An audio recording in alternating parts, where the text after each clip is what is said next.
ជំរាបសួរពុកម៉ែបងប្អូនជាដំបូងឡើយគឺយើងត្រូវរៀបចំគ្រោងទ្វាររបស់យើងនឹងឲ្យបានស្មើល្អឲ្យបានស្អាតបែបហ្នឹងថ្លឹងទឹកថ្លឹងម៉ាស៊ីនស្វ័យឲ្យបានស្មើល្អបែបហ្នឹងទៅពេលយើងបន្តមកទៀតយើងចាប់ផ្ដើមធ្វើការខួងចន្លោះរុនទ្វារដើម្បីងាយស្រួលក្នុងការបាញ់តាកេយើងខួងទាំង6រុនហ្នឹងបងប្អូនហើយទាំងសងខាងមានទាំងអស់មាន6រុនមួយខាង3រុនមួយខាង3រុនបងប្អូនចាប់ដើមធ្វើខួងឲ្យវាបានស្អាតល្អហើយបន្ទាប់មកទៀតយើងចាប់ដើមខួងបន្តតាមរុនដែលយើងខួងហ្នឹងបងប្អូនខួងឲ្យបានហើយអស់ឲ្យស្មើល្អបន្ទាប់មកទៀតយើងចាប់ដើមដាក់តាកេយើងចូលយើងប្រើតាកេហ្នឹងហើយបងប្អូនយើងប្រើតាកេទៅយើងចាប់ដើមវាយតាកេទៅចូលទៅក្នុងរុនទ្វាររបស់យើងបងប្អូនធ្វើបែបនេះទាំងអស់គ្រប់ចំនួន6រុនហ្នឹងឲ្យដូចគ្នាអញ្ចឹងបងប្អូនហើយធ្វើការថ្លឹងឲ្យស្មើល្អយើងវាយទៅចូលហើយបន្តមកយើងមូររឹតវាបងប្អូនមូររឹតវាឲ្យតឹងល្អដើម្បីឲ្យទ្វារយើងរឹងមាំបន្តមកទៀតយើងចាប់ផ្ដើមលើកស្លឹកទ្វាររបស់យើងដាក់តាមផ្នែកវានីមួយទៅសម្រាប់ទ្វារនេះខ្ញុំដំឡើងជាប្រភេទ4បើកហើយប្រភេទ2បើកក៏ដំឡើងដូចគ្នាបងប្អូនទម្រង់នៃការដំឡើងគឺដូចគ្នាអត់ខុសគ្នាទេដំឡើងបែបហ្នឹងធ្វើដូចគ្នាទាំងអស់យើងចាប់ផ្ដើមដំឡើងស្លឹកទ្វាររបស់យើងកាលណាយើងដោះស្លឹកទ្វារអញ្ចឹងទៅងាយស្រួលក្នុងការដំឡើងគ្រោងរបស់យើងដាក់ទៅស្មើល្អយើងបាញ់តាកេទៅវាស្មើល្អយើងដាក់ស្លឹកទ្វារទៅងាយស្រួលក្នុងការថ្លើមយើងធ្វើបែបហ្នឹងឲ្យរួចរាល់ហើយអស់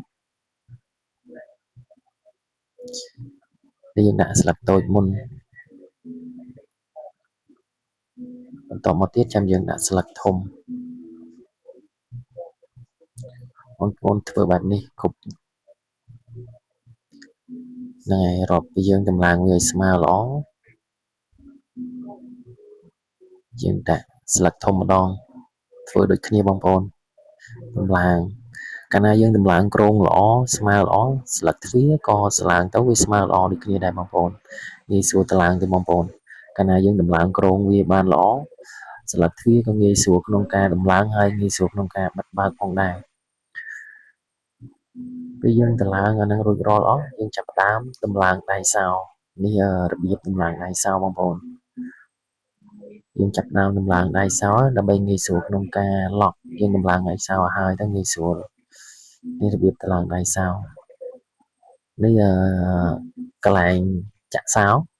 ព្រោះប្រភេទទ្វារពីរបើមានកន្លែងចាក់សោហើយនិងកន្លែងបញ្ឆោតកន្លែងឡក់សោនេះយើងតម្លើងកន្លែងដុំសោមុនហ្នឹងហើយយើងតម្លើងវាមួយមក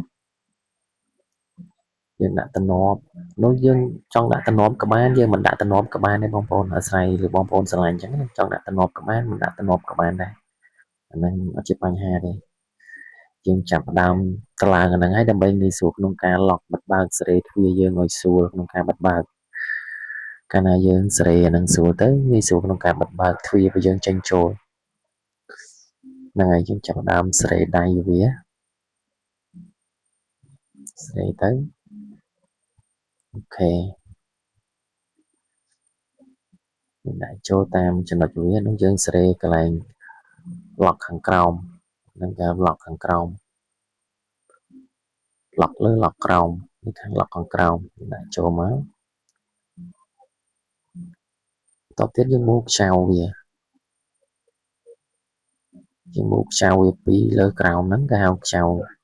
លើខ្ចៅក្រោម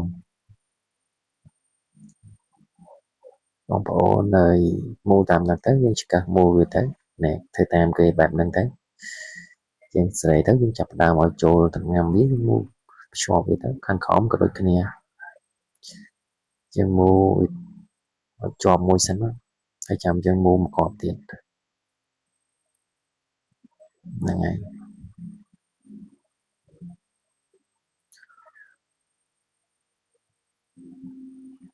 តមកទៀតយើងដាក់ខាងក្រោមមកក្រោបទៀតទៅយើងធ្វើដល់លើអញ្ចឹងយើងស្រីឲ្យស្មើល្អ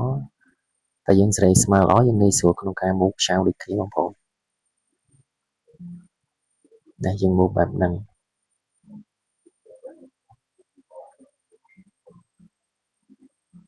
យើងមូបទៅ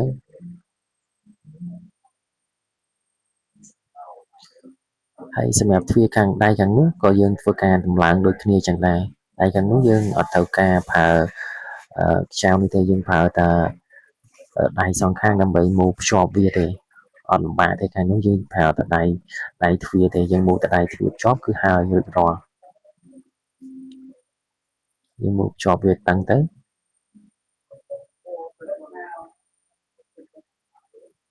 បងប្អូនកាលណាយើងមូបតឹងល្អទៅដៃទ្វារយើងរឹងមាំទៅតាមនឹងដែរហ្នឹងហើយមូបឲ្យស្អាតទៅរួចរាល់ហើយដៃសោយើងរួចរាល់ហើយបន្តមកទៀតយើងចាប់ផ្ដើមដំឡើងជ្រីរបស់យើងជីទៅសហ្នឹងហើយបងប្អូនចង់បញ្ជាក់កន្លែងនេះតិចកន្លែងនេះគឺជាខ្ចៅដើម្បីមូបភ្ជាប់ជាមួយនឹងអាក្រងទ្វារខាងលើយើងត្រូវមូអាហ្នឹងចេញមកហើយដើម្បីភ្ជាប់ជាមួយនឹងអាវីសខាងលើដែលខ្ញុំបាននឹងអល់ខាងលើហ្នឹងភ្ជាប់មួយវាហ្នឹងហើយពេលយើងលើកក្រងទៅភ្ជាប់ហ្នឹងហើយយើងភ្ជាប់ហើយយើងបាញ់តាគេទ្វារទាំងសងខាងហើយយើងដាក់ដំបូលហើយទ្វាររបស់យើងចម្លើងរួចហើយជាស្ថាពរអូខេអរគុណមានចម្ងល់សាកសួរ